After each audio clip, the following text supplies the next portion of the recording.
সন্ধেবেলার দিকে কোনো ভারী টিফিন বানাতে আমার একদম ইচ্ছা করে না। আসলে আমাদের সকালে অফিস থাকার কারণে সকালের দিকে রান্নাটা বেশ সকালে হয়। সেই কারণে রাত্রের ডিনারটা সকালে বানিয়ে রাখা হয় না। সন্ধ্যের দিকে আমি ওই পড়িয়ে ওঠার পর ওই ৯টার দিকে আমি ডিনারটা বানাই। সকালবেলায় একবার রান্না থাকে, আবার যেহেতু আমরা বেলাতে খাই তখন ওগুলোকে হালকা একটু গরম করি। আবার রাত্রের দিকে আবার নতুন করে ডিনার বানাই। তাই সন্ধেবেলাটায় আবার রান্না করতে একদম ভালো লাগে না।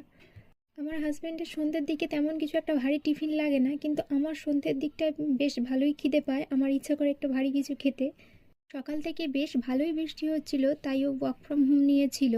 আমাদের এখানে অনেকটা জলও জমে গিয়েছিল, ও বেরোতে পারেনি গো।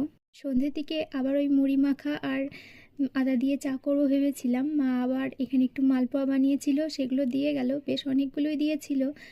একদম খালি পেটে ওই তেলের মালপোয়াটা খেলে শরীর খারাপ হতে পারে, ওই জন্য ঘরে মোটামুটি সব রকমের একটু স্যালাড ছিল, তাই দিয়ে একটু মুড়ি মাখিয়েছিলাম, আদা দিয়ে চা আর মালপোয়া। সন্ধেবেলাটা